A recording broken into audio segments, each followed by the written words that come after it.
Hello students, आप सभी का हमारे इस यूट्यूब चैनल में स्वागत है। स्टूडेंट्स, नंबर थ्योरी के लेक्चर नंबर 2 में बेसिकली अब हम पढ़ने वाले हैं एक थ्योरम और इसके कुछ एग्जांपल्स। ठीक है। बेसिकली लेक्चर 1 में हमने पढ़ा था कि जीसीडी क्या होता है, एलसीएम क्या होता है और उसकी एक प्रॉपर्टी पढ़ी थी। ठीक है। अब इसमें हम पढ़ेंगे एक theorem. If D is the greatest common divisor of A and B, and D जो है वो जीसीडी है ए एंड बी का, then so that there exist integers m and n such that d equal to ma plus nb, यानी इस form में d को लिखा जा सकता है। And d is the least positive value of ma plus nb। ठीक है, तो इसको सॉल्व करते हैं। ठीक है स्टूडेंट्स, जो प्रीवियस थ्योरम हमने पढ़ी थी वो थ्योरम भी इसमें इम्पोर्टेंट है, क्योंकि हमने थ्योरम पढ़ी थी कि अगर हमारे पास if a and b are two integers, ठीक है, and a equal to B Q plus R, ठीक है, then G C D of A B equal to G C D of B R. ठीक है, ये थ्योरम हमने पढ़ी थी और इस थ्योरम का यूज़ भी हम यहाँ पे करेंगे। ठीक है। अब स्टूडेंट्स देखो यहाँ पे नाउ गिवन दैट, अब थ्योरम प्रूव करते हैं, प्रूफ। ठीक है, given basically let A and B are two integers, suppose A greater than equal to B. ठीक है, ये तो हम कर सकते हैं ना, A greater than equal to B, तो ठीक है। तो यहाँ से तो bye division algorithm,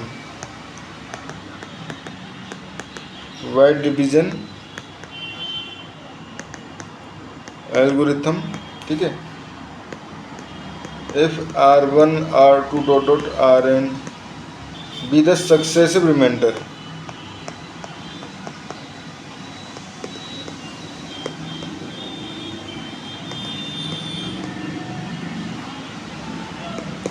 then we have to show we have the equations as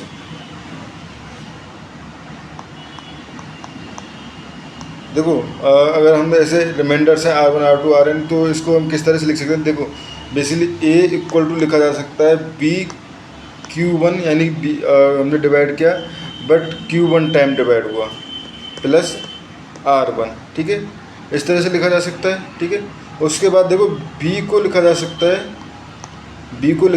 है, यहाँ से r1 q2 प्लस r2। अब देखो जी सी डी ऑफ यहाँ पे A B equal to B R. ठीक है, अब यहाँ पे देखें तो बी आर वन। ठीक है, यहाँ पे देखें तो G C D of B and R one equal to उसी थ्योरम की हेल्प से, इस थ्योरम की हेल्प से। ठीक है, ये हो जाएगा R1 एंड R2 का GCD। ठीक है, ये हो गया स्टूडेंट्स। ठीक है, उसके बाद R1 को लिखा जा सकता है R1 equal to R2 Q3 plus R3। ठीक है, तो यहाँ से उस थ्योरम की हेल्प से ये हो जाएगा हमारे पास R1 एंड R2 का GCD equal to R2 and R3 का GCD। ठीक है, और ऑब्वियसली ये चीज़ें तो आपको पता ही होंगी कि 0 less than R1 less than क्या होगा B। ठीक है, इसके बाद यहाँ पे होगा हमारे पास, यहाँ पे 0 less than R2 less than R1। ठीक है, उसके बाद 0 less than R3 less than R2। इस तरह से ये तो चलेंगे रिलेशन। ठीक है, अगर हम इसी तरह R2 को लिखना चाहें तो R2 को लिख सकता हूँ मैं R3 Q4 प्लस R4। ठीक है, और यहाँ से हमारे पास क्या इंडिकेट करता है, R2 एंड R3 का GCD जो है वो इक्वल टू होगा R3 एंड R4 के GCD के इक्वल। ठीक है, तो सिमिलर वे से हम इसको लास्ट तक ऐसे लिखते हुए अगर हम देखें, सपोज Rn-1, ठीक है, Rn-1 के लिए लिख रहे हैं तो ये हो जाएगा, देखो एक ऐड हो गया Rn, ठीक है, Rn, और ये हो जाएगा Qn+1 प्लस, और ये हो जाएगा Rn, देखो यहाँ पे 2 था, यहाँ n आया, यहाँ n+1, ठीक है स्टूडेंट्स, ये हो जाएगा, ठीक है। तो इस तरह से ये चीज़ जो है हमारे पास चलती हो जाएगी, ठीक है। यहाँ पे हम Rn-2 के लिए भी लिख सकते हैं, तो हो जाएगा Rn-1 Qn+Rn, ठीक है, ठीक है स्टूडेंट्स, ये रिलेशन हमारे पास चलता जाएगा। अब देखो यहाँ पे हमारे पास क्या था, ये टर्म जो था b जो था वो लेस देन था, फिर R1 लेस देन था b से। अब ये R1 जो है कुछ छोटा है, यहाँ पे फिर R2 यहाँ पे और छोटा आया है, R3 यहाँ पे और छोटा आया है, ठीक है। तो इस तरह से ये चलता हो जाएगा, ठीक है। Now since R1 less than R2 less than R3 less than, ठीक है, and Ri are positive, so this term tend to R is positive and greater than 0, basically greater than 0, ठीक है, tends to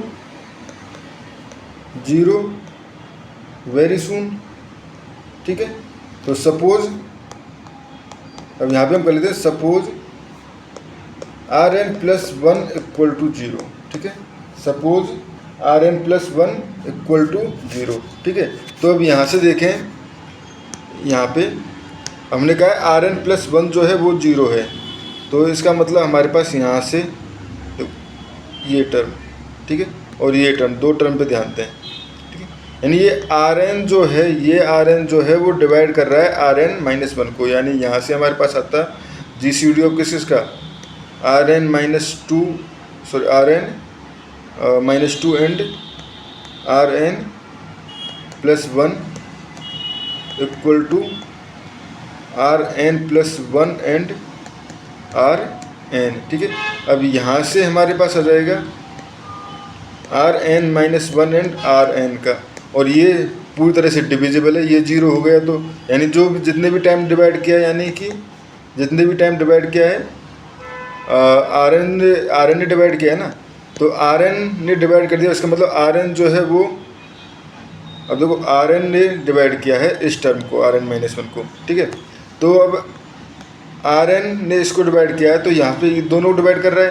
अब Rn-1 देखो यहाँ पे, ठीक है, अब चूँकि इसका GCD जो है इसके इक्वल भी है, यानी जो चीज़ इसको डिवाइड कर रहा है वो इसको भी डिवाइड कर रहा है, Rn-2 Rn-1, तो Rn जो है इसको भी डिवाइड करेगा। नेक्स्ट टर्म इसी तरह चलते हुए Rn जो है इसको भी डिवाइड करेगा, इसको भी डिवाइड करेगा, इसको डिवाइड करेगा, ठीक है, इसको डिवाइड करेगा, एंड Rn जो है वो GCD बन जाएगा A एंड B का, ठीक है। Implies Rn will divide A and B, ठीक है, Rn will be divide A and B, implies Rn is a GCD of A and B, ठीक है।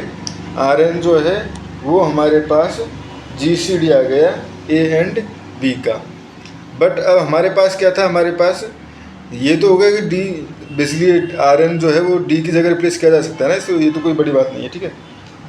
Rn जो है वो GCD let Rn equal to D, let Rn equal to D, ठीक है। तो अब बेसिकली हम ये कह रहे हैं कि Rn इक्वल टू D है, तो इस D को हम Ma प्लस Nb की फॉर्म में लिख सकते हैं, ठीक है।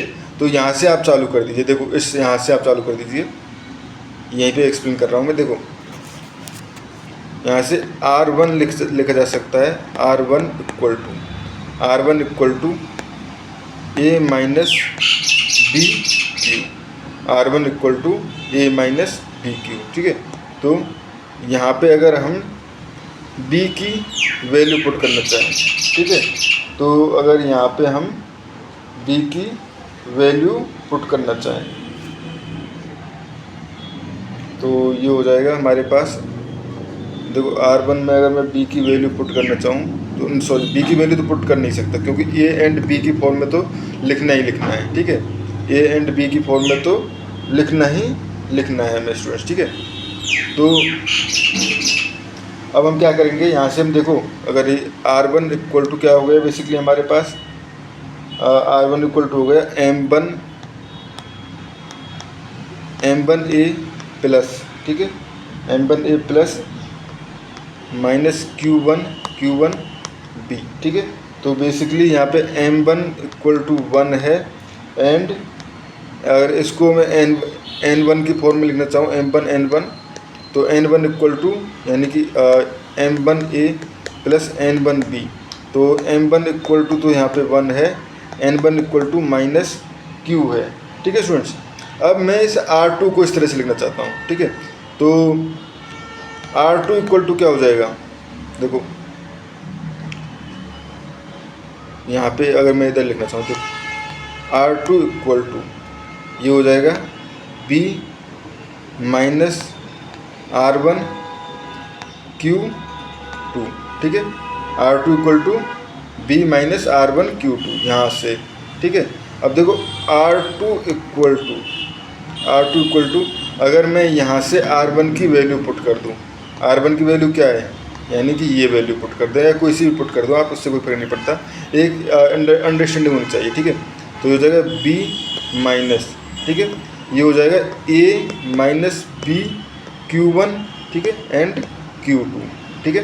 तो R2 इक्वल टू हो गए हमारे पास, देखो B का यहाँ पे भी कोएफिशिएंट आएगा, यहाँ पे भी आएगा, ठीक है। यहाँ पे अगर देखें तो प्लस का आएगा, तो ये हो जाएगा, इसको मैं कोएफिशिएंट को लिख ही देता हूँ, B माइनस A, ठीक है, Q2, B minus A Q2, ठीक है, एंड जब इसका मल्टीप्लाई करेंगे तो प्लस B Q2 Q1, यानी R2 इक्वल टू हो जाएगा हमारे पास 1 प्लस Q2 Q1, ठीक है, and 1 plus Q2 Q1, and ये हो गया B, ठीक है। पहले वैसे हमें पहले एक ही टर्म हमें लिखनी चाहिए, ठीक है, बट कोई दिक्कत नहीं, माइनस A एंड Q2, ठीक है।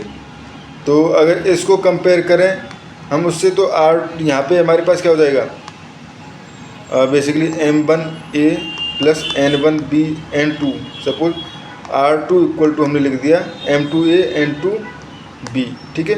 तो यहाँ पे N2 इक्वल टू हो जाएगा हमारे पास 1 प्लस Q2 Q1, ठीक है, एंड M2 हो जाएगा हमारे पास माइनस A, ठीक है, ऑन सिमिलर पैटर्न, ऑन, क्योंकि जैसे इसी तरह हम R3 की वैल्यू भी लिख सकते हैं ना, on similar pattern R3 equal to M3A plus N3B, ठीक है, and so on Rn minus 1 equal to लिख सकते हैं हम Mn-1A plus N minus 1B, ठीक है, एंड Rn इक्वल टू क्या हो जाएगा MnA प्लस NnB, ठीक है, या on replacing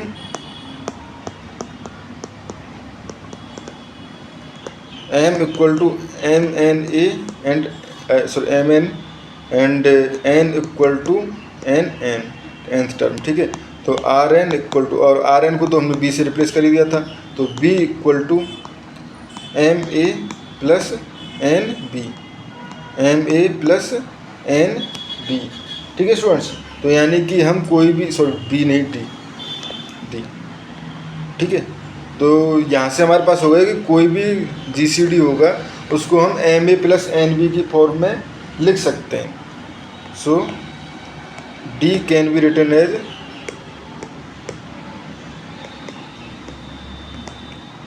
Ma plus NB, ठीक है स्टूडेंट्स। ये हो गया हमारे पास। अब अगर आप थ्योरम में देखो तो एक चीज़ और है, क्या है थ्योरम में, किधर गया,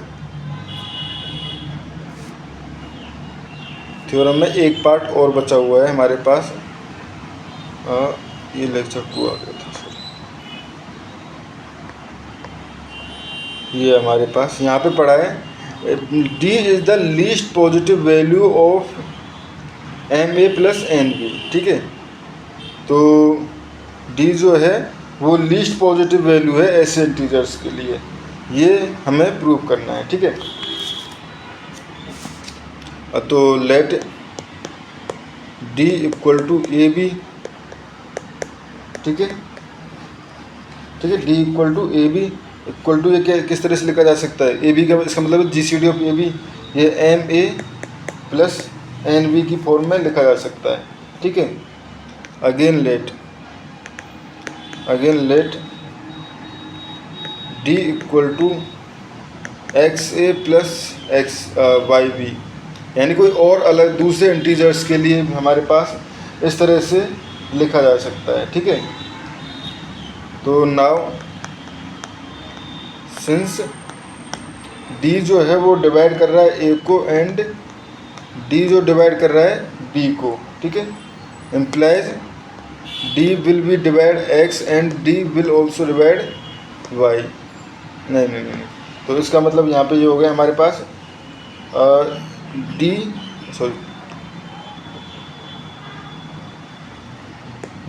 will be less than equal to XA plus YB, ठीक है। D will be less than equal to XA plus YB, तो hence GCD is the least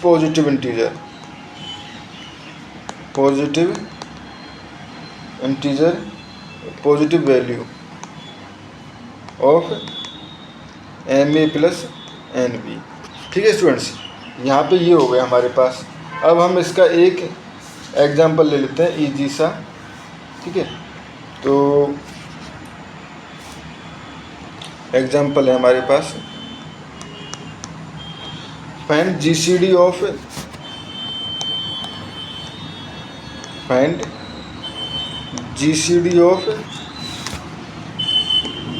858 and 325, ठीक है, and express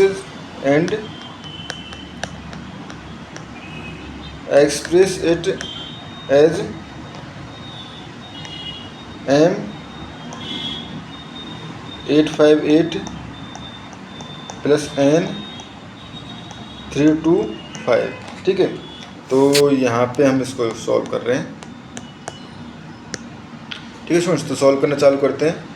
858 equal to basically 325 से divide करें तो ये आ जाएगा आपका 325 इंटू 2 प्लस 208, ठीक है। उसके बाद 325 इक्वल टू ये हो जाएगा 208 इंटू 1 प्लस 117, ठीक है। उसके बाद 208 इक्वल टू लिखा जा सकता है 117 इंटू 1 प्लस 91, ठीक है। तो यहाँ से फिर लिखा जा सकता है हमारे पास 117 इक्वल टू 91 इंटू 1 प्लस 26। तो ये हमारे पास लिखा जा सकता है उसको 91 इक्वल टू 26 इंटू 3 प्लस 13, ठीक है।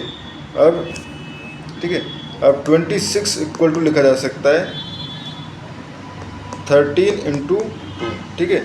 तो यानी लास्ट टर्म जो डिवाइड कर रहा है वो है हमारे पास 13, implies GCD of 858 and 325 equal to 13, ठीक है। अब हम 13 को इसकी फॉर्म में लिखेंगे, यानी M एंड N की वैल्यू निकालनी है, ठीक है। तो यहाँ से देखो बैक साइड से भी चालू कर सकते हो, फॉरवर्ड भी चालू कर सकते हो। मैं मोस्टली बैकवर्ड चालू करना चालू करता हूँ, ठीक है। तो 13 इक्वल टू इजी तरीका है 91 माइनस 26 इंटू 3, ठीक ठीक है, यानी इस टर्म को मैं इधर लेके गया हूँ ये, तो ये हो जाएगा हमारे पास, ठीक है। उसके बाद मैं स्टूडेंट्स ऊपर की तरफ मूव कर रहा हूँ, ठीक है, आपको नीचे की तरफ से मूव करते हुए चलना है, ठीक है। मैं भी यही कर लेता हूँ, नहीं तो आप कंफ्यूज आओगे। तो ये 13 इक्वल टू हो गया हमारे पास 91 माइनस 26 इंटू 3, ठीक है। उसके बाद देखो यहाँ पे मैं 26 की वैल्यू पुट कर सकता हूँ यहाँ से, वो क्या हो जाएगी 117 माइनस 91 इंटू 1, तो 91 माइनस ये हो जाएगा 117 माइनस 91, ठीक है, इंटू 1 भी आप लिख लो, ठीक है, उससे कोई फर्क नहीं पड़ता। और इसमें कितने से मल्टीप्लाई है 3 से, ठीक है। तो अब देखो 91 और इधर से 91 इंटू 3 आएगा, बट वो प्लस का हो क्या आएगा, तो 91 इंटू 4 माइनस 117 इंटू 3, ठीक है, ये हो गया। अब देखो यहाँ से मैंने 26 की वैल्यू पुट कर ली, इसके बाद 91 की वैल्यू पुट कर सकता हूँ, तो 91 की वैल्यू पुट करूँगा तो ये आ जाएगा हमारे पास 208 माइनस 117 इंटू 4 माइनस 117 इंटू 3, तो ये हो जाएगा 208 इंटू 4, ठीक है, and minus 117 into 4 and 4 time and 3 time, तो 117 इंटू 7 टाइम, ठीक है स्टूडेंट्स, ये हो गया हमारे पास। अब यहाँ से देखो ये हमारे पास 91 की वैल्यू पुट कर ली, अब 117 की वैल्यू पुट कर लेते हैं, तो 117 की वैल्यू जो हो जाएगी वो उसको पुट कर लेते हैं 208 इंटू 4 माइनस ये हो जाएगा 325 माइनस 208, ठीक है, 325 माइनस 208 इंटू 7, तो ये हो जाएगा आपका, देखो यहाँ पे अगर देखें तो 7 का मल्टीप्लाई हो गया प्लस का, तो ये 11 टाइम हो गया, तो 208 इंटू 11 माइनस 325 इंटू 7, ठीक है, ये हो गया। अब देखो 208 की वैल्यू पुट कर लेते हैं, 208 की वैल्यू क्या आ जाएगी 858 माइनस, तो 858 माइनस 325 इंटू 2, 325 इंटू 2, ठीक है, माइनस 325 इंटू 7, और यहाँ पे ये इंटू 11 भी हो रहा है ना, तो ये इंटू 11 बाहर लिख लेता हूँ मैं, ठीक है, ये 11, ठीक है, तो ये हो गया 11 इंटू 858 माइनस, देखो 11 इंटू 2, 11 इंटू 2 ये हो जाएगा 22, और ये 22 एंड 2 टाइम इधर है, तो जो हो जाएगा पूरा 24 टाइम, तो 325 इंटू 24, ठीक है स्टूडेंट्स, ये हो गया आपका 11 इंटू 24। ये थोड़ा सा कहीं तो मिस्टेक हुई है इसमें, ये 7 टाइम है ना, 7 टाइम है, 7 है ना कि ये 2, ठीक है, तो 22 प्लस 7 29, ठीक है, तो ये लिख सकता हूँ मैं 11 इंटू 858, ये